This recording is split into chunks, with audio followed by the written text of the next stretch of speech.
Hola y bienvenidos a Podcast con Kevin. Usted ha llegado al lugar donde hablamos sin filtros ni complicaciones. Soy Kevin, su host anfitrión, y lo invito a que nos tomemos un cafecito virtual mientras charlamos un poco sobre temas que sé que le interesarán. Así que relájese, ponga su mente en modo vacaciones y acompáñeme en este viaje lleno de buena energía y diversión. Iniciamos un episodio de Podcast con Kevin.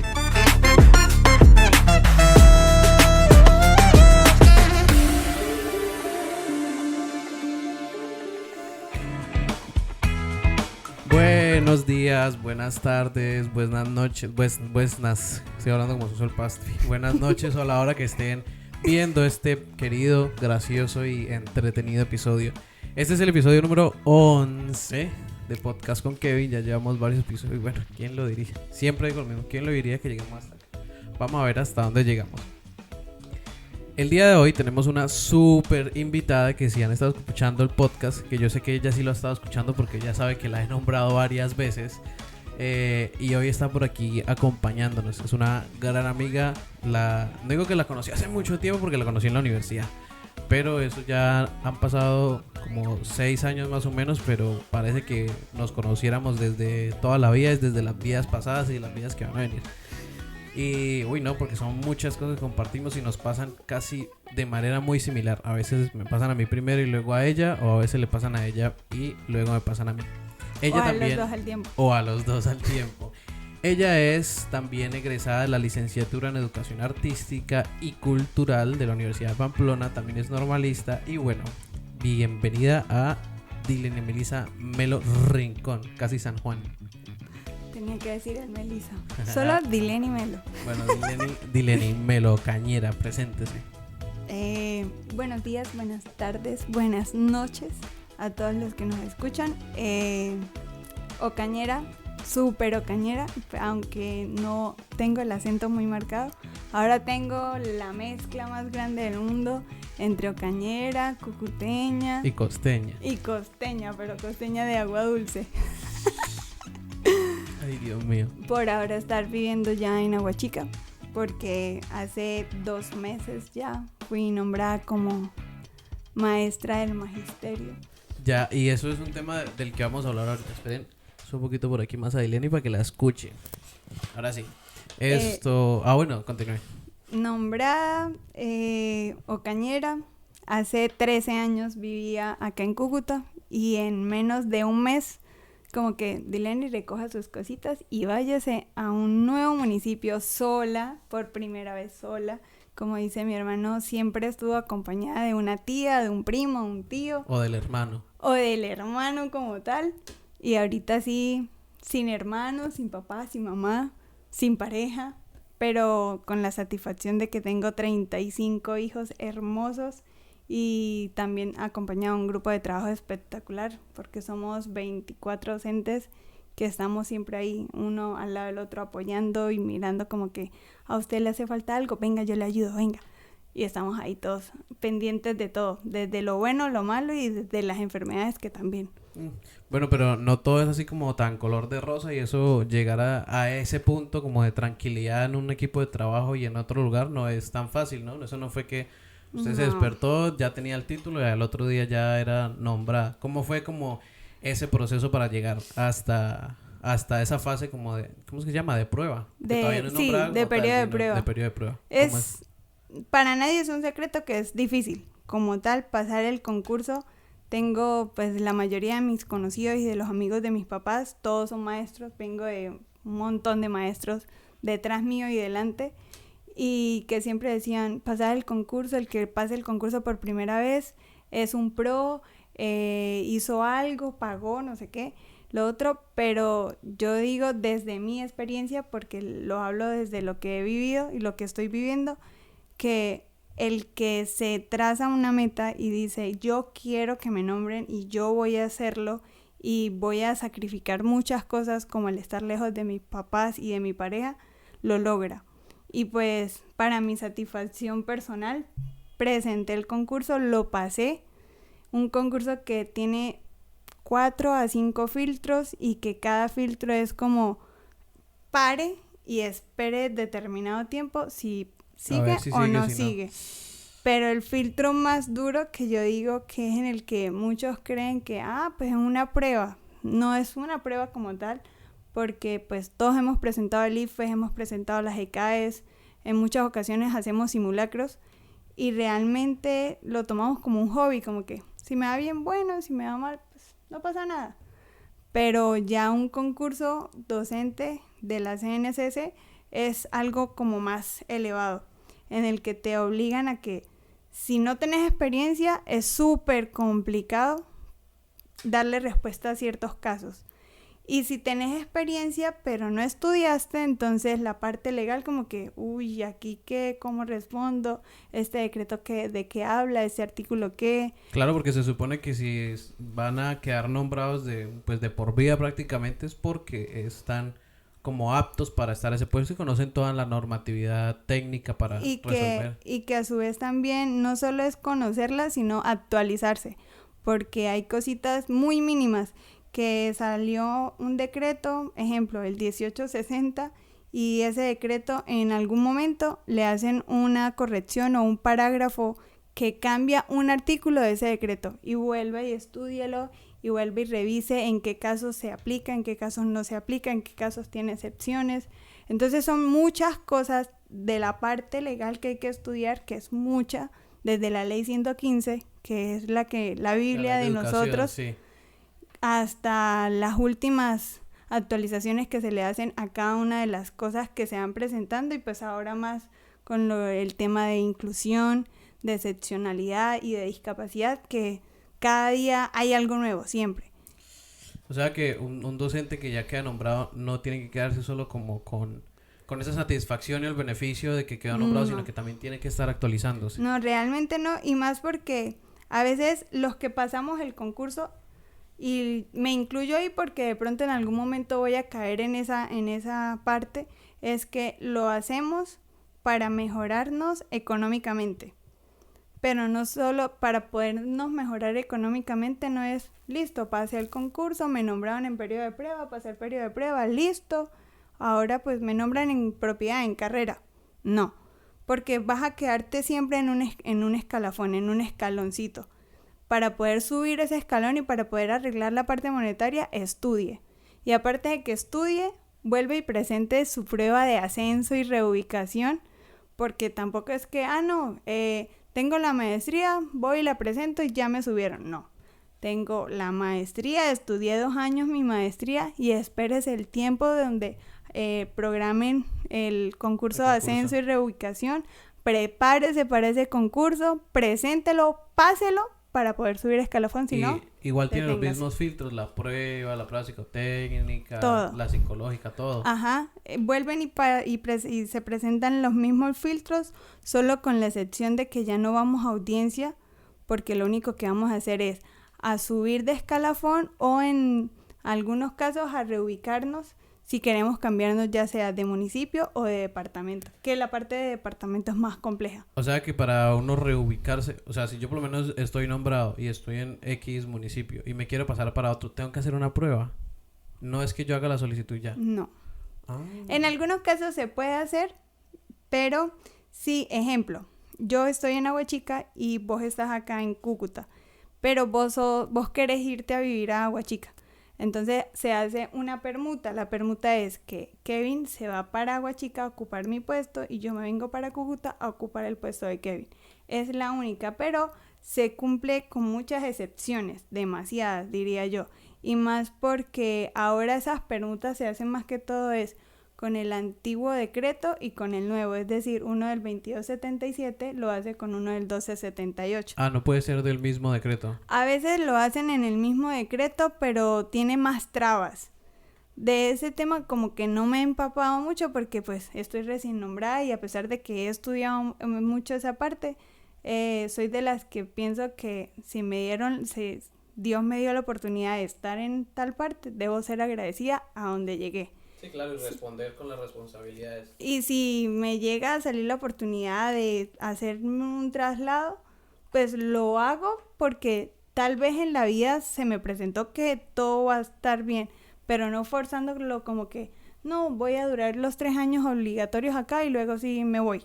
No. Bueno, pero si piensa de pronto en algún momento reubicarse y si, o sea, ahorita ¿en dónde está? Para que la gente conozca. Aguachica, en la institución educativa Guillermo León Valencia, sede mixta número 1. ¿Y qué tal se ha sentido allá? Chévere. Uf. ¿Cómo fue el recibimiento de la parte de los profesores y de los estudiantes? El padres de recibimiento familia? fue lo más chistoso del mundo. Primero porque antes de entrar a la audiencia, ya en el colegio sabían que iba a llegar la profe nueva, sin saber que era yo. Luego de que pasé a la audiencia y me llamaron a la posesión, me escribe la coordinadora: profe, me presento, soy la coordinadora de la escuela, no sé qué, la espero tal día a tal hora. Y yo, no sé quién me habla, no sé quién es. Y yo, señor, ¿cómo? O sea, cuando uno entra a una plataforma tan grande como es la CNCC, a uno le investigan absolutamente todo. La persona más remota del mundo le escribe a uno y uno queda como que, ok, si me está escribiendo es porque Ya revisó. ya me revisó conoces, y ya ¿sabes quién sabe. soy? Y recuerdo que ella me escribió, yo iba viajando de Ocaña para Valledupar a mi posesión y yo, profe, tengo mañana el día de mi posesión, tengo que esperar a que me entreguen papeles, no sé qué, esperar más o menos pues los días que tengo legales para presentarme, que son más o menos Sí. de 3 a 5 días legales. Ah, bueno, profe, de igual manera le voy a ir pasando todo lo que le corresponde y de una vez le adelanto, va a ser la titular de segundo. Y yo, ok. O ¿de sea, eso segundo? ya prácticamente tenían todo preparado Ya. antes de que usted llegara. O sea, ya el rector sabía quién era, o sea, quién era yo en el sentido legal, o sea, de papeles. Sí, de perfil, todo eso. Pero yo no tenía ni idea, nunca en mi vida había ido a Aguachica, eso de que solamente uno pasa y ya, pero nunca entré como tal al municipio, ni sabía el parque principal, no, nada. Nada. Pasó así, me posesioné, viajé y me instalé un domingo. El lunes ya me estaban escribiendo otros profes y yo, ok, perfecto. Ya me habían agregado al grupo que tengo de mi grado de segundo 1. Y al otro día madrugué porque A trabajar hicieron ya. una excepción.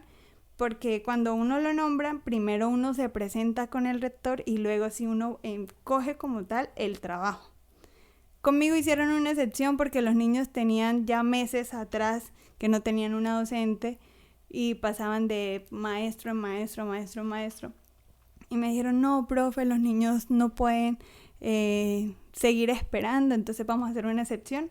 Usted se presenta el día martes a las 6:30 de la mañana, como tal, en su horario, y va a recibir a los niños, se va a presentar, y en la tarde va y se presenta con el rector. ¿Y qué tal los niños? ¿Cómo la recibieron? Lo chistoso de todo fue eso, porque llegué a las 6:20, no, antes de las 6:20 ya estaba en el colegio. Yo no sabía quién era la coordinadora, ni tampoco sabía quién eran los docentes.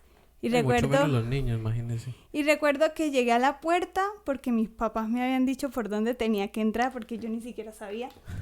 Llegué a la puerta y una muchacha en una moto se bajó y me dijo, venga, yo le abro. Y yo, ok. Yo la vi con 2 niños y yo dije, pues, una madre de familia más. Cuando entra, me abre, yo entré y me senté en una banquita que estaba aparte y yo vi otras 2 profesoras porque ya uno sabe quién es profesor. Sí. Y las vi ahí sentadas y yo, ok, pues profes. Llegó otra, la que me abrió también se sentó y yo, ve, qué raro. Y después una de ellas dice, venga, profe Dileni, siéntese, inclúyase en el grupo, esperemos a que lleguen los demás compañeros para presentarla. Y yo, ok, y yo me senté. Sí, otra profesora más del Sí, grupo, compañera. Total. Y me senté cuando a los 5 minutos llegaron otros compañeros y empezamos ahí a hablar. Cuando dice la coordinadora, bueno, mucho gusto, le voy a presentar, esta es la nueva profesora, la reemplazo de la profe Ruth, que yo soy la que estoy reemplazando esa vacante que había disponible. Pero ella nunca me dijo, mucho gusto, yo soy la coordinadora, no, nada. O sea, ella solo me presentó a mí, pero ella nunca dijo, yo soy la coordinadora, no. Para mí era una profe más y uno a veces sabe quién es el coordinador y quién no. Sí. pero ella también es una coordinadora recién nombrada, entonces... Y entonces ahí ya cambiaba un poquito la cosa. Ahí todo cambia. Pasó así, hicieron formación, todos los niños, supe que eran mis niños porque todos estaban agarraditos de la mamá y del papá, porque los papás también tenían la curiosidad de saber quién es la nueva profesora. Y yo también sabía que iba a ser un impacto porque todos mis compañeros son mayores, muy mayores, yo soy la menor del colegio, y era como que, ¿quién será la profe? Y yo ahí, que es chistoso porque siempre que me preguntan la edad dicen, ¿usted tiene esa edad? Y yo, sí. No, pero es que usted no lo demuestra. ¿Usted sí es la profe? Y yo, sí, yo soy la profe. Y saber que no tenían ni 2 minutos de conocerme cuando los niños, hola, profe, te amo, no sé qué, y yo, ay, hola, mis hijos. O sea, de una vez uno... Tuvo buen recibimiento. Uno coge el cariño con ellos desde el primer día, y desde el primer día siempre han estado ahí, al tanto de todo, llevándome frutas, siendo muy cariñosos, siendo ellos, que es lo más chévere, y que lo importante es que ellos hacen que uno le tome más amor a eso, a pesar de que en su momento pensé, me va a pegar durísimo porque estoy sola, y no me he sentido sola, y eso. Bueno, dile, ya nos habló un poquito ahorita sobre cómo fue ese recibimiento con los estudiantes después de que va a un colegio nuevo, una institución nueva, y que prácticamente ellos han tenido como profe tras profe tras profe y no han tenido como una así concreta o fija. Ahora, cuéntanos un poquitico experiencia, porque imagino que usted debe tener experiencia ya como profe en los salones de clase, pero experiencias que usted diga, uy, estas cosas con estos estudiantes a mí me marcaron fue como una diferencia. Cuando inicié a ser profe, porque como tal, mi sueño de ser profe fue por seguirle los pasos a mi papá, que es mi ejemplo a seguir. La profe de primaria que me marcó, y cada vez que tengo la oportunidad de ir a la normal en Ocaña, lo único que deseo es verla a ella y como que, hola, profe. Y es bonito. Pero iniciando la normal, encontré a una niña que yo me veía reflejada en ella. Y era idéntica en todo, cómo caminaba, cómo actuaba dentro del salón. Cuando me mandaron a la primera práctica, peleé para poder tener a esa niña de estudiante, y realmente me veía ahí reflejada. Y siempre que llego a un salón, siempre encuentro a alguien con mi personalidad, o no solo con mi personalidad, sino como con acciones que yo recuerdo que yo hacía. Que la que no dejaba hablar al maestro, porque en la universidad también lo hacía, o me agarraba a pelear porque yo decía, no, las cosas no son así, porque aparte soy demasiado necia y terca, pero esa necedad y esa terquedad a veces es como que, pero es que te estás equivocando y no lo estás aceptando de alguna manera, y es como hacerle ver a las personas que a veces no se ve bonito, ni la otra persona lo recibe de esa forma, pero pues... No, y hay gente que igual así uno le diga con amor no va a aceptar que tiene el error, y siempre va a tener la razón, entonces complejo. Sí, y es bonito como que siempre llegar a un salón y poder encontrar una Dileni pequeña, y siempre me marca porque yo digo, así fui, y siento de que todo lo que fui de estudiante, tanto en primaria, en secundaria, porque pasé por varios colegios, en la universidad, siempre esa Dileni es la Dileni de ahora, es la que ahorita está disfrutando de todo eso que ha sacrificado, y que es bonito ver que hay niños que tienen esa personalidad, tanto niños que están completos físicamente, como hay niños que han tenido dificultades de habla, de lenguaje, de físicos, porque tuve un niño que nos marcó mucho a mi grupo de mis mejores amigas de la normal. Llegamos a una sede rural y teníamos un niño que tenía caminador, pero las manitas eran volteadas. Tenía dificultad de visión y no podía hablar. Y la maestra siempre lo tenía a un lado, y yo decía, no. Todas mis mejores amigas no fueron capaces de hacer una actividad con él porque se pusieron a llorar, como les tocó los sentimientos, y yo decía, no, o sea, si yo soy profe y no me gusta que me digan profe, me gusta que me digan docente o maestra, porque profesor es cualquiera, pero el que realmente enseña y el que realmente busca los caminos para que el niño aprenda no es un profesor, ya es un maestro. Yo decía, yo voy a poder hacer la actividad, y hice la actividad con el niño. No recuerdo el nombre como tal, pero ese día nos marcó a todos, porque a pesar de que el niño tenía caminador, todos estaban jugando fútbol y él jugaba fútbol. Con el caminador. Con el caminador. Y le permitían a él la sensación de que hiciera un gol. Y nosotros decíamos, estamos completos. Y a veces decimos como que no quiero hacer esa actividad. Cuando estamos en la normal nos abstenemos mucho a vivir esa experiencia de coger ese niño con esa dificultad, porque no me creo capaz, pero uno no sabe qué se le va a enfrentar más adelante. Claro, y eso también son como procesos que uno va agarrando para próximas experiencias, a ver más o menos o aplicar lo mismo o por dónde. Y también que ellos le enseñan a uno mucho, profe, yo aprendo es así, o profe, me gusta hacer las cosas de tal manera, y uno empieza como a buscar los caminitos para poder hacer las cosas. De cierta manera, y así también pasa como con los niños que tienen algún diagnóstico en el espectro autista, y me lo dijo una vez, no recuerdo quién, pero me lo dijeron, creo que fue un amigo de la especialización. Ah, ya, Juan, el de Chinacota, no sé si se acuerda de Juan, el paisita. Ese, Juan, una vez estábamos en una clase y dijo, uno tiene que uno no tiene que tratar de incluirlos a ellos como en el mundo de nosotros incluirnos en el mundo de ellos. Y es la mejor forma. Yo siempre le digo a mis compañeros, a los que quieren ser profes, a los que están en ese proceso, yo les digo, ustedes no pueden llegar al salón a decir, yo soy el profesor y yo soy el que me las sé todas. No. Yo soy el profe o yo soy el maestro en mi caso, pero yo dejo de tener X edad y yo vuelvo a tener la edad del niño en el que esté. Claro, para poder entender las cosas porque, a su altura. Hay muchos maestros, nuevos maestros que son nombrados o que están en ese proceso en la parte privada y que solo están interesados por la plata, y como dice mi papá, están más por profesión que por vocación.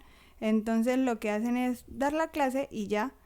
Y no saben si el niño realmente entendió el tema, si el niño le gustó el tema, si el niño después de que lo vas a evaluar va a sacar una buena nota, aunque realmente las notas no te definen, un número no define lo que uno es, pero el saber de que yo que soy titular de segundo y tengo niños de 7, 8 y hasta 9 años, porque tengo unos de extra edad, volver a tener 7 y 8 años y volver a veces me siento en los pupitres de ellos y ellos se ríen y me dicen, profe, ¿también vas a escribir? Sí, también voy a escribir, y sí, también sé lo que es estar acá en el pupitre, pero también sé lo que es estar enfrente de ustedes explicándoles, y también pasarlos a ellos al frente, porque a veces llegamos a la universidad y no somos capaces de salir al frente. Sí. Por lo mismo, porque el maestro siempre que tuvimos o que en algún momento nos tocó, era el único que hablaba y los demás medio podían alzar la mano para decir algo. Y si uno decía algo mal, tenga su regaño. Regaño, sí, ahí salía regañado. Bueno, Dileni, no es como algo oculto que hay estudiantes que no tienen como de pronto la misma eficiencia a la hora de tener un aprendizaje óptimo, o al menos con los estándares que necesita el colegio, porque al final esos son necesidades que crea el colegio. Y ¿cómo es ese proceso cuando hay un niño que de pronto por lo menos no digamos que no es normal, porque llamar a un niño normal o no normal significa que hay un subnormal? Entonces, más o menos, cuando hay un niño que no es neurotípico, que padece algún diagnóstico, alguna discapacidad, para las personas que de pronto escuchan y que no saben cómo es el proceso ante un niño así, ¿qué es lo que debe hacer un docente? Porque si hay casos en donde hay niños en el salón, ¿cómo se actúa ahí? ¿Se aísla el niño? ¿Se trabaja con el niño? ¿Cómo se hace? Personalmente, y lo he aprendido de mi papá, que es mi mayor ejemplo, él siempre me dice, usted tiene que tratarlos a todos por igual. Porque a uno desde casa, uno siempre, cuando uno tiene hermanos, uno dice, es que mi mamá tiene a su consentido. Y esa concepción y esa idea se la lleva el niño al colegio. Entonces cree que uno como profe, uno también tiene sus preferencias.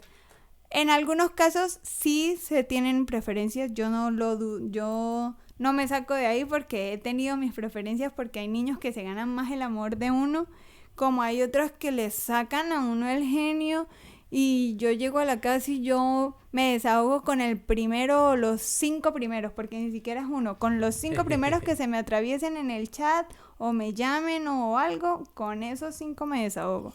¿Por qué? Porque es la manera de poder escuchar a otra persona y que la otra persona me diga, no, pero tenías que actuar así, o ¿por qué no dijiste esto? ¿O por qué no hiciste esto? Entonces ahí como que uno va aprendiendo. Sí. Pero cuando uno se encuentra con niños así, creo que primero hay que sacarse de la cabeza que sí, somos profes, somos mamás, papás, tíos, hermanos, padrinos, somos el médico, el psicólogo, cualquier tipo de profesión somos como maestros. Pero debemos tener muy claro que no podemos diagnosticar un niño, ni tampoco podemos tildarlo ni señalarlo. Entonces, yo siempre trato de tratarlos a todos por igual. En este momento tengo 2 niños que están en la ruta del PIAR y una posible que debo activar confiando que no. Pero ¿qué es el PIAR?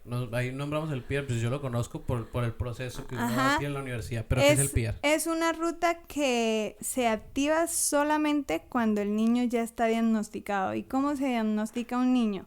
Uno como maestro, uno empieza a identificar qué niños tienen capacidades y discapacidades.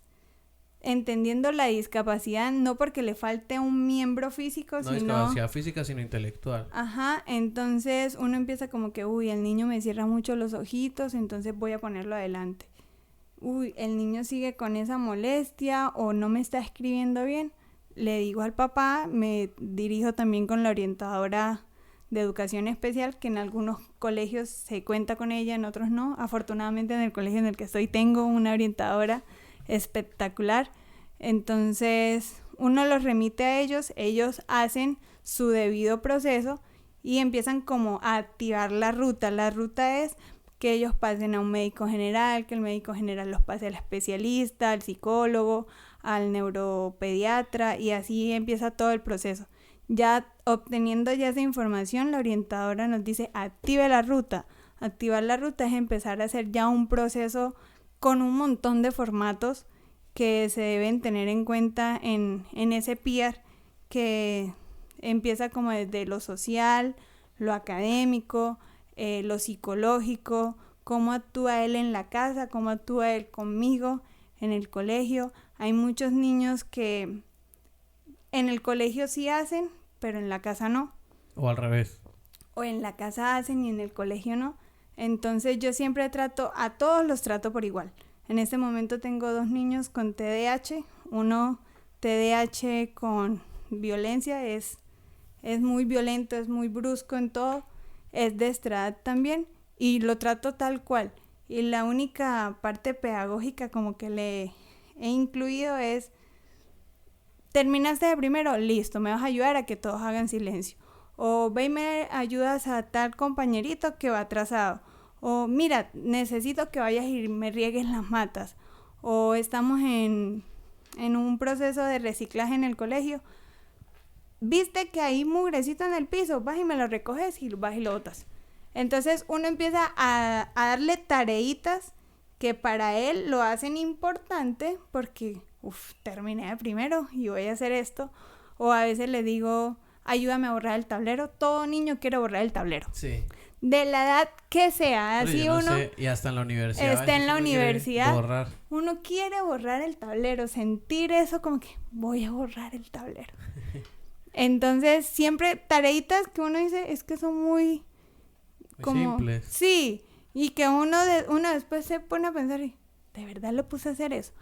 Pero es un motivo de que pum, empiezan y ya se empieza a notar el cambio y ya los papás dicen, profe, ya veo el cambio del antes y el después.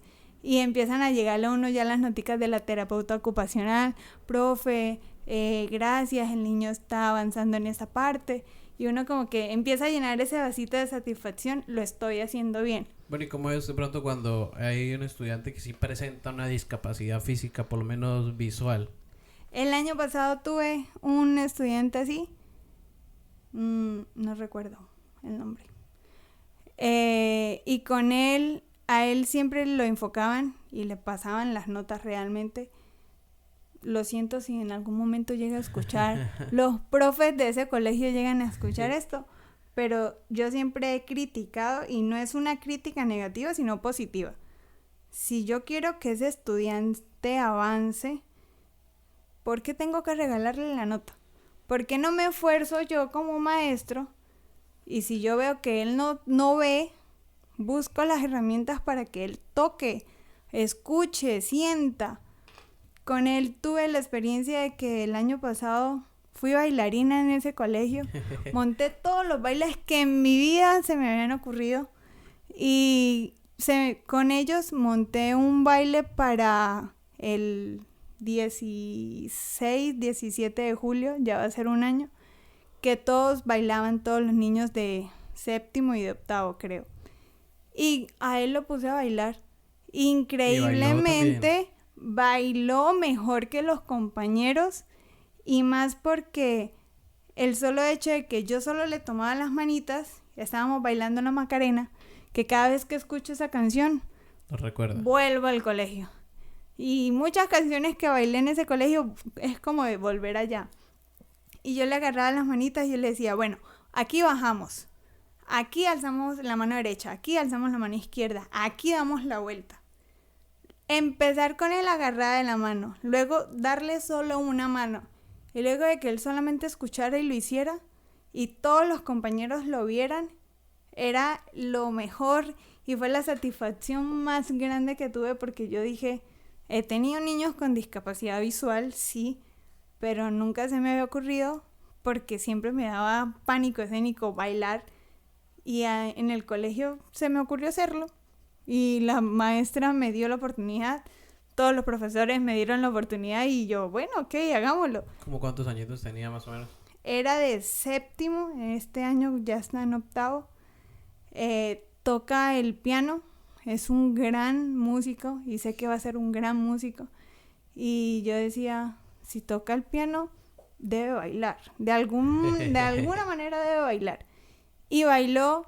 Y cada vez que entro a mi Drive y encuentro el video, me fascina verlo y volverlo a ver.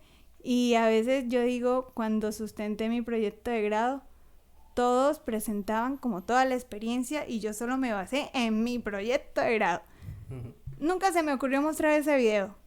Y a veces ese día papá me dijo, gorda, si hubieras mostrado ese video, créeme que te hubiera ido mejor de lo que te fue.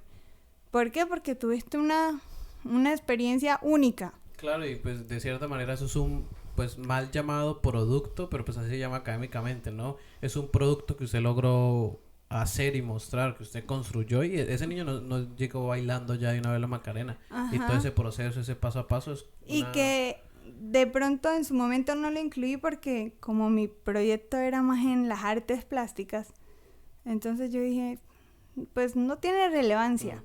Pero realmente ha tenido toda la relevancia del mundo, porque tener la satisfacción de que hice bailar un ciego. O sea, si hice bailar un ciego, ¿qué esperan los demás niños que vaya a tener? Y así a usted le dan más ánimos para decir, bueno, si yo trabajé con una persona que no ve, me arriesgo a trabajar con otra persona con otras discapacidades, como a buscar la metodología para que aprenda. Y eso. No, y más que en la universidad tuvimos a varios compañeros así, que yo decía, pero si ellos lo pueden hacer, porque un niño que apenas está empezando no lo va a poder hacer, y porque nosotros como profes le decimos, no, venga, yo le regalo la nota y ya. Solo porque yo no me quiero esforzar en hacerle una actividad diferente, porque es más fácil tenerlos a todos por igual, sí, es más fácil, pero de todas maneras en algún punto de la vida el niño va a necesitar algo especial. Y si nosotros no ponemos ese granito de arena, así sea el más pequeñito del mundo, ahí hace la diferencia. Y yo creo que ahí es donde los profes podemos tener estudiantes que después digan, yo quiero ser profe. ¿Y por qué? Porque quiero ser como la profe Dile, como el profe Kevin. Y puede que de pronto no haya sido un aprendizaje como tan específico de que se aprendió el baile para la vida, sino fue más como aprendió a esforzarse y a saber que tiene ciertas capacidades y se esfuerza y lo practica, Y que lo va a también se lograr. lo mostró a sus compañeros que nunca lo habían visto. Que es algo como de superación. Sí, y ver que no solo fue la satisfacción para él, sino para los compañeros que decían, no, profe, me da pena bailar. Bueno, y si a usted le da pena, mira él, ¿por qué no? Entonces, es como ponerlos también de un lado de la cara de la moneda. Sí, como sensibilizarlos. Sí, Bueno, y esta sensibilización no es gratis. Esto de que, bueno, usted va a escuchar siempre a los profes que son como especializados en la parte de artística, sea música, danza, escénicas. Vamos a hablar sobre la sensibilización y de hecho es una de las competencias que habla varios de los libros de orientaciones que siempre la modifican, pero pues ese es el fin, la sensibilización. Y eso se da durante, pues uno lo va como entendiendo durante el transcurso de la carrera. Háblenos un poquito sobre su experiencia en la licenciatura en educación artística. uy, esa experiencia yo creo que si volvieran a hacer, hubiese sido lo primero, me metía de cabeza, sin que todo el mundo me dijera lo que me dijera y opinara lo que opinara, lo hacía. Sí, porque a veces hay mucha como mala referencia sobre Sí, los, y los más artistas porque y eso. yo recuerdo que cuando estaba en la normal y yo hice mi proyecto de la normal, que es el mismo de mi pregrado y que es el mismo de mi posgrado en este momento, yo dije en la normal, todos nos preguntamos, ¿y vos vas a seguir la licenciatura? Sí. ¿Y vos, Deileni? Sí, también. Voy a estudiar lo mismo que mi papá. Voy a ser licenciada en educación artística y cultural, porque mi papá es licenciado en educación artística y cultural. ¿Vas a estudiar artística? ¿Tan fácil? Y yo, sí. ¿Por qué? Pues de pronto para vos es fácil. Y siempre les decía como que, sí, es fácil. Cuando hacen una cartelera, le es fácil. Cuando les dicen salgan a participar en algo, le es fácil.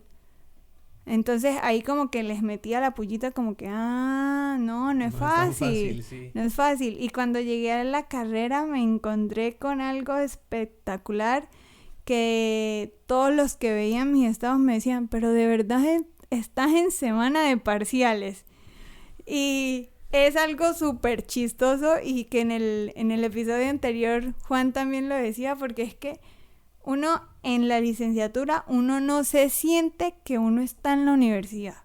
Uno siente que es una fiesta todo el tiempo. Y una vez me decía Yelitza, que me sentí a hablar con ella, bueno, hace poco, me decía, yo siento como si esta fuera mi casa. Y yo me gradué y me independicé, pero yo sigo viniendo a mi casa, porque uno se siente así. Y es porque, no sé si ahora, porque han cambiado mucho el pensum, no lo digo como lamentable, pero siento que se han perdido muchas cosas de nuestro pensum que eran muy, muy valiosas, que yo digo, cuando hacíamos cosas, los stands, que no sé si todavía se hacen, que era como de la parte de todas las regiones colombianas, y recuerdo uno muchísimo.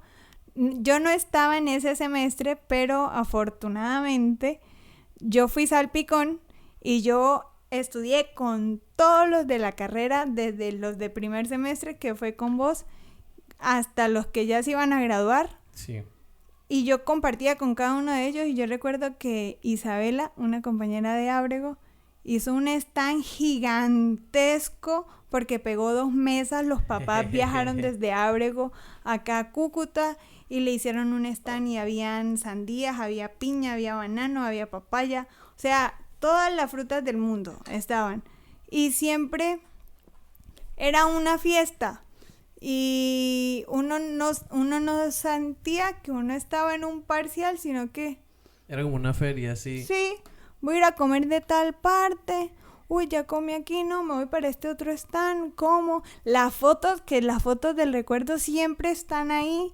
Y como que fue muy chévere. Y eso a mí también me da risa porque yo pues suelo subir muchas cosas. Bueno, y antes de graduarme subía y yo veía que todos mis compañeros de ingeniería, de comunicación o otros programas decían, no, es que estamos en parciales y no sé qué. Y yo subía... es el estrés, como que, ay, Y uno tengo también que... se estresa, pues, lo natural, porque uno tiene que preparar, ay, que si llevamos esto, que no hemos acomodado esto, pero igual uno cuando sube las fotos dicen, esos son sus parciales, y no, pues... Sí, Y por lo menos a mí me pasaba mucho que yo tengo muchos amigos de mis papás que pues ahora en día pues también son mis amigos y ellos le decían a mis papás, Melo, la hija tuya sí está en parciales. La hija tuya sí se va a graduar. Claro que se va a graduar. Desafortunadamente no tuve mi ceremonia, pero una ceremonia más, una ceremonia menos, o como digo yo y como me dice mi papá, una nota más, una nota menos no te define. Entonces yo decía, sí, yo estoy en parciales, papá, sí, yo esto, yo lo otro, porque montábamos, el único estrés que se tenía era el tonto que dejara algún material. Sí. Ay, sí, O sí. en su defecto, como me pasaba a mí cuando estábamos en clase de dibujo, que faltaban 10 minutos. Y yo tocaba entregar. Uy. Tocaba entregar y a mí no me gustaba lo que había dibujado. Y yo recuerdo mucho las palabras de Vanessa, de la profe Vanessa, que decía, Dileni, ¿lo va a dañar? Sí, porque no me gustó. Y llegaba y rompía la hoja, la sacaba, la arrugaba toda, volvía y sacaba otra y con toda mi paciencia volvía y empezaba. Y siempre he dicho de que tal vez yo trabajo mejor bajo presión y me quedaban mejor las cosas bajo presión. Y luego yo volteaba a mirar y encontraba a Kevin con todo el carbón en la cara. Sí. O encontraba a Milady estresadísima porque borró una línea que no era. O si no, era porque estábamos escuchando música, porque nos la pasábamos escuchando música y pasaba algún altercado siempre. O alguien se caía en la O silla. alguien se caía en la silla, o nos poníamos disque a bailar, pero el baile siempre terminaba en algo. O encontrábamos a la paciencia de Jordan haciendo sus primeras liniecitas y ya todos terminando y él ahí. Sí. Pero siempre fue y ha sido y me ha marcado muchísimo como que viví la mejor época de mi vida en la universidad. En la universidad conocí a mi segunda familia porque tengo una familia espectacular. Y grande. Bueno, de por sí tiene una familia grande, pero ahora con los de la universidad expandió más. Expandí al 1000%. Y más porque es bonito saber que estoy en Aguachica y ellos me escriben como que ¿cómo estás? ¿Cuándo venís? Esto, lo otro. Lo peor es que llevo aquí ya una semana, ya este fin de semana me regreso y solo me he visto con Kevin. Y con mi cuñada, que a mi fortuna, antes de ser cuñada, siempre la molesté como que, la cuñis. Y mire, las palabras tienen poder. Y las palabras tienen poder. Y conmigo luchó ahí para ver, porque tratamos como de programar como 2 veces y las dos, esto sí. Pero bueno, volviendo a lo del programa, hay una cosa que a mí, yo creo que es lo que más me marcó, lo que más yo voy a recordar, y son las clases de dibujo, porque es que las 3 primeras fueron con la misma profesora, la profesora Vanessa Peñaranda, que ojalá escuche el podcast algún día. Cindy Vanessa Peñaranda. Cindy Vanessa Peñaranda, que ya es doctora. Y con ella era muy chistoso porque la primera clase fue muy graciosa porque nosotros teníamos otra compañera que se llama Vanessa. Y se acuerda que entró Vanessa, nuestra compañera, y nosotros dijimos, llegó la profesora, ¿no? Cuando es que entra Cindy, porque es que Cindy se ve una peladita. Es una Cindy, niña. Vanessa. Bueno, ya ahorita ya está más señora. Ya ahora sí muestra su rol de maestra. De maestra, pero es que se veía como una estudiante más cuando vemos y, bueno, muchachos, y, esa es la profesora, mira. Pero sí, y las clases de dibujo con Vanessa eran muy chéveres porque, como dijo Dylan, y poníamos música, nos poníamos a hablar. Y aparte que recuerdo mucho que la primera clase la hicimos en el salón del TAI y nos puso a hacer un círculo. Un círculo. Bueno, ya no los odio. Son mi amor eterno. Yo todavía tengo ese primer círculo por ahí horrible. Primero porque y una esfera. Fue una esfera y todos hicimos una esfera totalmente diferente. Todos. Y horrible. Unos parecían eclipses, otros parecían... No, eso era horrible. Y yo recuerdo, yo nunca había dibujado en mi vida. Mi papá me hacía los dibujos en el colegio. Y mi mamá. Yo nunca dibujaba. Nunca. Cosas aquí, Dylan, ¿no? Y descubrí que mi pasión es el dibujo, pero el dibujo a lápiz, porque tengo un serio problema con hacer mezclas, aunque soy muy buena porque vimos teoría del color. Con las cajitas. Esas todavía cajitas, las tengo por ahí, ¿no? Y esas cajitas tienen un recuerdo de amor hermoso. Ay, Dios mío. Y muchos recuerdos de barrios, de lugares. Y que recuerdo mucho que hicimos ese círculo y yo decía, pues yo creo que me fue bien. Nadie se sacó más de 3. Nadie. Y todo el mundo pensará, "Ay, pero es que hacer una esfera es fácil o hacer un círculo es fácil". Hágalo. Le pongo su tarea en la casa, el que esté escuchando, póngase a hacer una esfera. Con un lápiz. Es más. Ni siquiera con lápiz así. Ajá, a mano alzada. Pero es más, puede tener la trampa de que puede buscar un dibujo por internet y haga la réplica. O con un plato hacer la circunferencia. Haga la réplica de la circunferencia y haga la réplica de una esfera y verán que eso no es fácil. Eso es lo más complicado del mundo. Ahora me doy el lujo que cuando doy clase de artes, el año pasado me di el lujo de dar esa clase de la esfera y ya soy una pro en las esferas. Esa es la de luces y sombras. Bueno, y aparte de hacer la esfera, o sea, hace la trampa de poner el platico, hace decir el círculo. Ahora dele luz y sombra, porque eso es lo que le da el volumen. Y que hace que la esfera realmente salga de la hoja y realmente sea una esfera y no sea un círculo plano que se vea ahí bidimensional. Y que se vea 3D. No, y eso, y después, ahora, ya está la esfera. Bueno, uno pasa como ese primer nivel, uno dice, bueno, ya hice la esfera. Luego viene el cubo, el cono, después de eso hacer... el hexágono, no, y el otro... Ya empezamos ya con elementos ya físicos porque empezamos a hacer las botellas. Las botellas. Las dichosas botellas. Las botellas, bueno, uno hace la botella y el vidrio. Vaya y venga, uno borra. Hagan el vidrio, hagan el efecto del vidrio. Es más, hagan en algún momento en su primera clase de dibujo 1 y que su producto final sea algo que usted va a ver en el dibujo 3, como me pasó a mí, que hice algo de perspectiva angular y la profesora decía...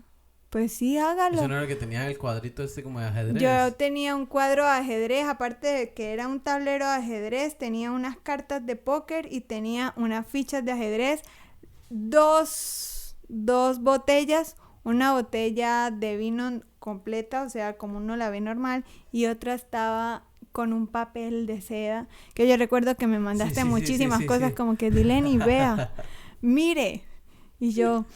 Pero es satisfactorio porque a pesar de que nunca dibujé, mi primer dibujo está enmarcado en mi cuarto en la casa de mis papás y es espectacular y el que entra al cuarto dice, ¿vos dibujaste eso? No, y es que son productos muy muy bonitos y aparte, de hacer el efecto del vidrio que de por sí es muy complicado, haga los cartelitos que tienen, que dice el vino, el año... La estampilla del vino, eso es lo más complicado porque o las letras quedan bien, pero quedan planas y no dan el efecto de que está curvo, o uno por hacerle lo curvo se va como hacia arriba, o si no, una letra queda chiquita y la otra queda grande. No, qué locura, eso es... Y si ya hizo bien, y bueno, pasó como a esos niveles y le quedó bien el vidrio, le quedó bien la estampilla, haga el fondo. En el fondo usted la puede cagar y hasta ahí llegó todo. Yes. O se quema, como era mi caso, que yo quemaba absolutamente todo. Sí, me acuerdo. O queda completamente plano y ese dibujo ni para allá ni para acá. No, y a veces que los bordes uno como que se veía el borde y la profesora decía, tiene que borrar el borde no se puede ver porque se veía como la siluetica. El boceto no se puede ver, nunca se puede ver el boceto y uno como que, ay, pero tan bonito que es. Y ellos, recuerdo que Paya, o como le digo yo de cariño, papaya, él decía, ¿usted cuándo ha visto que usted se ve en el espejo y usted se ve el borde? ¿Acaso usted es una caricatura o qué? Y yo, de pronto, porque siempre había que llevarle la contraria al profesor. A pura posta. Ay, no. Y si eso aún no es suficiente, que la hoja esté limpia. Esa es la peor. Mire, usted puede hacer... Lo dice Kevin, que salía con la cara manchada. Llena de carbón. Siempre Ay, salía así. Y por más de que uno trataba de que eso estuviera limpio, es que si uno respiraba eso se ensuciaba. Sí, y qué rabia. Qué rabia, de verdad que sí, eso daba muchísima rabia. Y uno dice, bueno, es algo sucio. Al principio uno dice, se ensució un poquito. La profesora no se da cuenta. Cuando después, 1, 2, la profesora le hace unos círculos con lapicero rojo. Sí, como si fuera trabajando con niños de primaria, sí. Sí, literal. Y creo que eso es lo que nos ha llevado a ser, realmente eso es lo que a mí me ha llevado a ser lo que soy. Y yo tengo la fortuna de que en la casa mi mamá era súper estricta conmigo y ahorita lo estoy haciendo con los estudiantes Y algunos me criticarán y dirán, pero es que eso es educación tradicional, pero lo siento. Pero eso a veces es lo que funciona. Eso es lo que funciona. Y yo recuerdo que yo llegaba con lo que la profe me dictaba. Y si la hoja estaba doblada, mi mamá me la arrancaba. O si tachaba, mi mamá me arrancaba la hoja. Y yo tenía que volver a escribir todo. Y mis vacaciones eran hacer planas. Y yo digo, tal vez ahora los niños de esta generación de cristal dirán, ay, pero me voy a poner a hacer eso, ay, qué profesora tan harta, ay, qué esto, qué lo otro.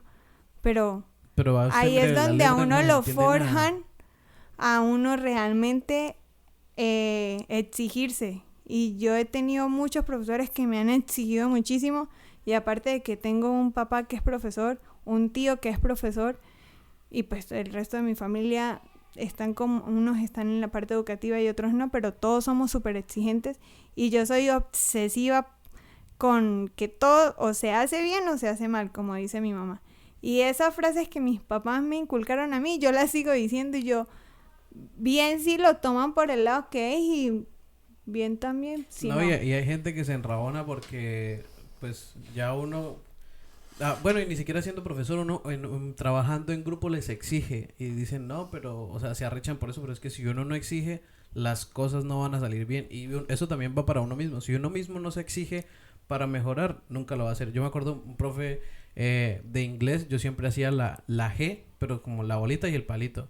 Y él siempre así, como profesor de primaria, agarraba con un lapicero rojo y la colita. Me dice, la G lleva colita, y me la hacía así. Y ya a partir de ahí...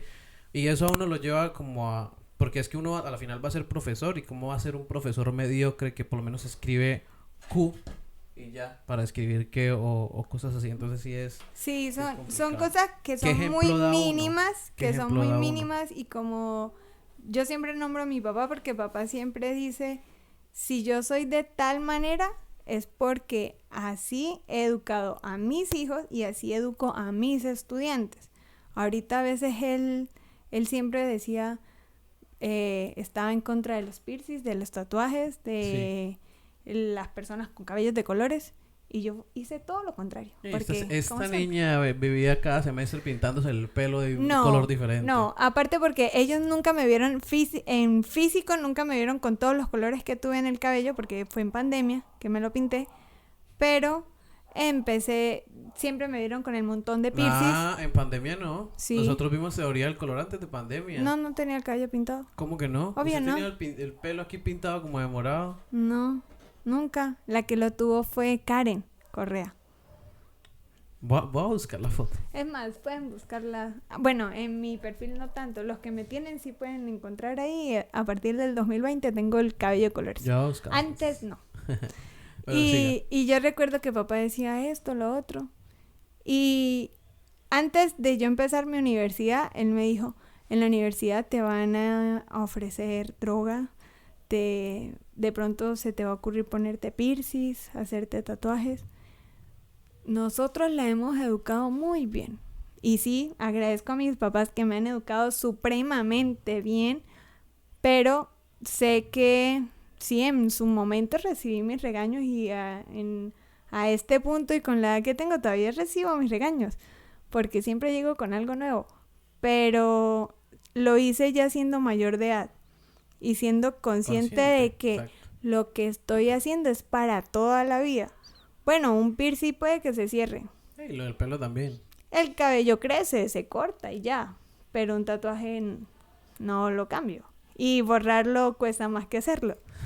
Sí, cuesta muchísimo. Entonces, ya a este punto, pues tengo ya varios tatuajes muy pequeñitos. Todos se ríen de mí porque mis tatuajes parecen tatuajes de los que uno encontraba en las envolturas de chicle. Sí. Pero es porque mi color favorito es el morado, así como estoy vestida hoy. Y todos mis tatuajes son morados. Primero porque es mi color favorito, era el color favorito también de mi abuela. Mi primer tatuaje fueron las palabras de mi abuela, que como tal no son las palabras, pero lo simbolicé en algo, en un dibujo. Y siempre, y creo que si me llego a hacer más tatuajes, que espero que no, para la alegría y la emoción de mis papás, espero que no, siempre van a ser morados. Porque es algo como ese color siempre ha caracterizado a Dileni. Dileni, desde que llegó ya, El color morado. Y es que miren, ahí tiene ropa morada. Y aparte porque en la universidad me decían que yo era la niña fresa, porque todos llegaban vestidos, ay, terrible. Yo no sé, o es porque en la casa a mí me enseñaron que uno siempre tenía que vestirse como de cierta manera para ciertos lugares. Y yo veía que mis compañeros llegaban como tan normal. Y yo en la casa me forzaba mirando qué ropa poner. Que las medias me combinaran con... Sí. Porque utilicé medias largas. Y eso de verdad era un artista porque llegaba con unas combinaciones, pero que de O verdad sea, combinaban. me No eran hacía- algo loco, no me eran algo hacía loco. el styling, que ahora se Sí. dice mucho, o sea, me estaleaba muchísimo y trataba de que si ya me puse esta, bueno, esta no me la pongo, pero la puedo combinar de esta manera, pum, y dirán que es algo nuevo. Y sí, creo que en algún momento alguno de mis compañeros de alguno de los semestres me dijo, yo me imagino que el closet de Ileni es grandísimo. No, no es grande. Solo que Es sabe combinar. Pequeñito, pero sé combinar muy bien. Y así uno hace de que uno se vea diferente siempre, pero pues es la misma ropa. Y bueno, ya ahí vieron que Dileni tiene un fuerte en lo que es la parte de artes plásticas, pues el énfasis de ella fue eso. Y a mí siempre me fue súper mal en esa materia. Mal en todas. En dibujo, en bidimensional, tridimensional. En todo lo que teoría sea del de color, dibujo. todo lo que tenga que ver con plásticas. Es más, en este momento estamos aplicando la teoría del color. Colores complementarios. Y eso no se me va a olvidar por el cubito ese que... Y aparte que tengo porque ahí. fue una pregunta que le hice a mi actual pareja, que desde esa clase... Ah, sí, que en ese momento ninguno sabía y todos teníamos una idea súper errónea. Vamos a hacer una pausa porque voy a traer... Bueno, igual pausa porque yo corto y pego. Pero es pausa. Pero es pausa para nosotros porque voy a traer el cubo para poder hablar con más propiedad. Continuando. ¿Qué hago? Bueno, volvimos del corte comercial así mágicamente. Estábamos hablando de los cubos. Aquí están los cubos. ¿Cuál les dije que es el suyo? Este es el mío. Historias es que- detrás. Vean este cubo hermoso, divino, precioso. Lo único que no es divino de este cubo es que el día que lo presenté, mi pareja me estrelló contra la mesa porque yo lo tenía así cuidándolo, porque era mi tesoro, porque era el más bonito de todos y porque yo le había ayudado a su mayoría, a todos a hacerlo. Y llega mi hermosa pareja y me empuja y el cubo lo pegué y lo raspé, creo que le hice algo Sí, porque eran dos, ¿no? y me lo dañó. Justo Sí, de ahí quedó uno antes solo. de que lo calificaran. Y para sacarme la espinita, entonces el profe Mauro me dio la oportunidad de que yo hiciera el parcial, el quiz, que era decir los colores complementarios, porque realmente para eso hicimos estos cubos. Ah, sí. Y de pura maldad pasé a Jesús Guerrero, le dije color complementario del morado. ¿Y por qué del morado? Porque es mi color favorito y porque era muy fácil poder decirlo para los que estudiamos artes, pero los de educación física que compartían esa materia con nosotros, ellos no tenían ni idea. Pero explique por qué esto. O sea, del porqué del cubo. ¿Qué se hace con el cubo? ¿Cómo se aprende? El cubo ¿Cómo está como tal constituido? se realiza este que tengo en las manos es el de luz y el otro que tenemos, este de acá abajo, es uno es de brillo y el otro Saturación. es de saturación. No, el de saturación es el que va con gris. Saturamos con gris, iluminamos con blanco y el negro es el de las sombras, Sombra. el de la parte de las sombras. Entonces recuerde que el profe nos puso a hacer dos o tres cubos para cada uno, pero todos primero porque la primera clase teníamos que llevar el cartón paja y saber dividirlo para armar un cubo. Y eso a veces... Pregúntenos. Ay, sí. Y nosotros Todos tratando de buscando en vivir internet eso. cómo hacíamos un pinche cubo. Y luego de eso, listo. No, y después cortarlo y pasar el bisturí, porque es que eso no se pasa el bisturí duro. Eso es pasarlo, doblarlo y pasarlo pasito. No, pasarlo para poderlo doblar. Ah, sí. Y si lo pasaba muy duro, Se pa. quedaba uno con la parte en la mano. Sí. Y la otra era hacerle bien la pestaña para luego hacer el pegue, Ah, que es el sí, que que cierra. ¡Ah! Terrible, eso era lo más terrible. Bueno, y se armaba el cubo, listo, no pasa nada. ¿Te acordás que hicimos muchos cubos? Porque primero hicimos solo las tapas y luego pretendíamos pegar tapas por tapas, brutos. Porque siempre teníamos el error. Sí, estábamos empezando. Estábamos empezando. Y el profe Mauro siempre dejaba que hiciéramos lo que quisiéramos, entonces nosotros nos divertíamos, más porque éramos, mitad era de educación física y mitad era de artes, y los de educación física siempre nos buscaban a nosotros, porque creían que nosotros sabíamos, y nosotros tratábamos de no vernos más inútiles que ellos. Sí, porque supone que éramos de artística y no sabíamos. Y no sabíamos. Ay. Luego de que hicimos tapas por tapas y no funcionó, hicimos tal cual el cubo, lo cerramos, pero no nos dimos cuenta que había que dividirlo para los cuadros. Y nos tocó hacer otro cubo antes de doblarlo, hacerle todas las divisiones con lápiz súper suavecito. El señor Kevin siempre pasaba el lápiz súper duro. Sí. Y era un Incluso poncho. Se alcanzan a... Este es el suyo, ¿no? Sí. Hay unos, Y lo peor es que en el mío se alcanzan a ver las rayitas. O sea. Y ahora, no, y después de eso, porque es que por aquí hay, no me acuerdo, hay uno en donde Está miren, manchado. se supone que uno tiene que ir degradando. Miren ese corte de color. Ay, bueno, lo voy a acercar para que lo vean. Terrible. Miren ese corte, se supone que debe ir degradado y ahí parece que le han puesto una cinta Y encima. se supone que tenía que verse así. Ay, sí, es que el trabajo sea, de Lenny siempre se veía más bonito. Era Dileni. Y lo chistoso que como era Dileni, entonces la mayoría de los compañeros querían hacerse con nosotros, pero nos reuníamos en mi casa. En donde vivía su tía, ¿no? No vamos a dar No. la información, pero era por allá, en una loma. Era por ahí.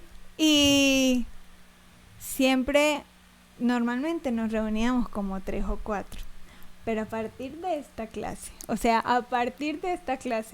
esas 3 personas se duplicaron y hasta se triplicaron. Porque llegamos a ser un montón, casi 10. Sí, Y ya no era mi casa, sino que nos tocaba ir donde un compañero también. Ay, sí, ya me acordé. Porque nos pegábamos nuestros viajes solo por hacer las cosas bien y porque no éramos egoístas. Porque en los compañeros de ahora de la licenciatura creo que sí son más egoístas y son como más ellos. Sí, pues es que son En lo como poco que yo he visto, son porque como una época diferente también. Ujú. Nosotros éramos como que nosotros los ayudamos.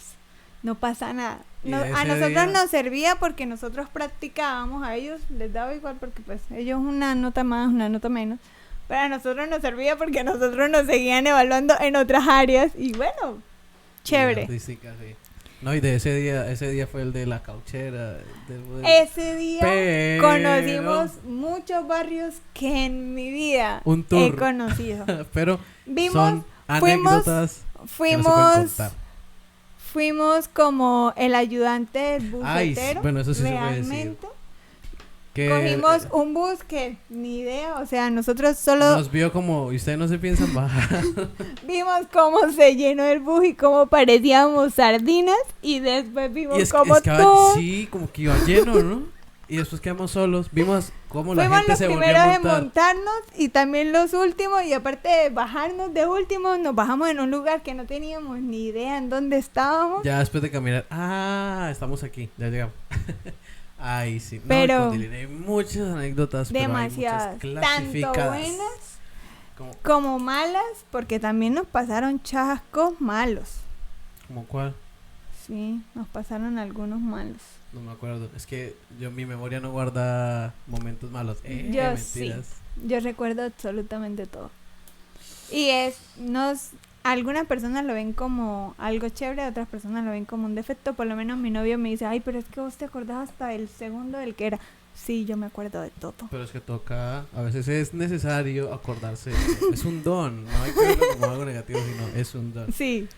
Ah, Y bueno, es- bueno, ¿qué iba a decir? Y es chévere porque cada una de las cosas que nos pasaba, siempre en algún punto ahorita de nuestras vidas como que escuchamos algo o vemos algo y volvemos a esa Sí. época.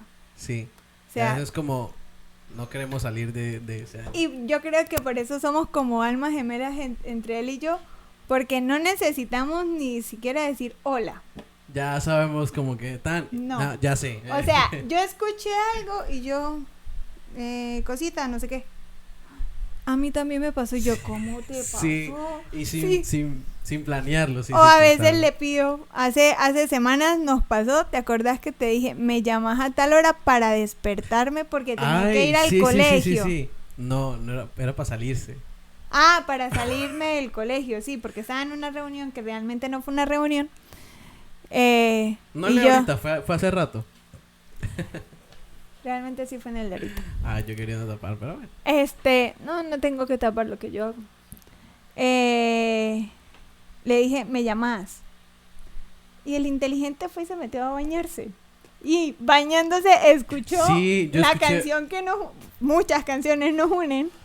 pero hay uno en específico que yo dije...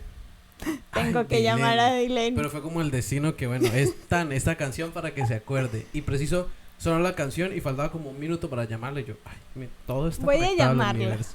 Todo estaba conectado. Y siempre pasa. Y por lo menos ahorita, cuando llegué acá a la casa de Kevin, cuando entramos acá, yo le dije, Kevin, ¿te has dado cuenta que ahora esas canciones están volviendo a pegar?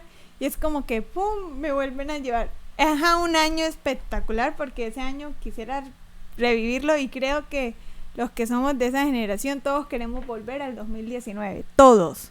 Sí, Sin la verdad fue excepciones. la mejor. Sin excepciones. No hay ninguna persona que no. Pero es porque nos enseñó muchísimo, porque Fue es el un año antes de de pandemia aprendizaje. y el después de pandemia. Fue una Un marca. corte, fue como Corte. que el corte que acaba de hacer Kevin para venir a traer los cupos. Algo así. Tal cual, Bueno, el episodio no lo podemos dejar tan extenso, claro, porque va muy largo. va bastante larguito. Pero sí hay tela por cortar. Y yo sé que Dylan va a volver a venir porque tenemos muchas historias más. Y probablemente... Espérenme en el episodio número 60. Ay, Porque de no, aquí a tampoco. que vuelva. Yo sé que sí. Cuenten los miércoles de aquí a diciembre. Por lo menos... Que en diciembre vuelvo. Por lo menos que de aquí a que vuelva ya tenga más micrófono y tenga el setup diferente. Entonces vamos a ver. Cuando regrese voy a encontrar el set con los cubitos, así tal cual. Sí, Vamos a sí hacer un quiero. degradé. Le queda chévere. Sí, ay, la verdad sí quiero. Voy a hacer en el estante para poner esto que es. Esto es un recuerdo bonito de ese año. Sí. Y de muchas cosas. Y de muchas personas. Tal cual. Muchas En personas fin. porque entran mi pareja. Sí, claro. Ay, Dios mío, el amor es una Magia. Suficiente amor por este episodio. Que viva el amor hacia el arte, pero es que hacia la educación. hacia la educación, porque realmente si Eso los es que amor están por el arte. escuchando el podcast y están en este ámbito de la educación y que se están preparando como licenciados o que de pronto son normalistas y lo están escuchando o ya son profes y están en esa duda como que será que si meto la hoja de vida en un colegio privado o no, háganlo porque si ustedes se apasionan y se enamoran de esta profesión, créanme que lo tienen absolutamente todo. Y al principio es como todo, da miedo. A mí todavía me da miedo. Pues yo ahorita voy a comenzar a trabajar otra vez en una fundación donde trabajé el año pasado. Y a mí me da miedo, o sea, yo tengo como la experiencia, ya tengo como los conceptos en la cabeza de cómo llevar a cabo una clase, cómo reaccionar frente a ciertas situaciones, pero me da miedo todavía encontrarme con esa nueva población y saber qué va a pasar. Y es ¿Cómo que son es ellos? súper importante, o sea, siempre, y yo se lo digo mucho a las personas que están como muy cerca de mí, que quieren ser adultos. O sea, sí, es chévere ser adulto. Y a veces yo digo, ¿en qué momento de mi vida dije que quería ser adulta? Ustedes no se imaginan todas las responsabilidades que tiene uno Y el como adulto. trabajo. Y más porque uno cree que el adulto tiene todos los caprichos que los papás en algún momento le daban, pero ahorita es más difícil darse los caprichos. Y uno se da cuenta que esos caprichos tienen detrás trabajo Un y trabajo sudor. grandísimo. Y más porque no hay que perder esa parte de niño de que es normal que a uno le dé miedo volver a empezar en algo que ya uno trabajó o que va a empezar apenas a trabajar, pero sentir esas maripositas, sentir esa ansiedad, por lo menos yo nunca duermo, nunca puedo descansar ni puedo dormir bien antes de viajar, ya sea a ver a mis papás o ahorita que viajo acá a ver a mi hermano y a mi pareja. Nunca duermo antes de empezar un reto. Si tengo una actividad al día siguiente súper importante y yo soy la encargada, no duermo. O sea, no duermo.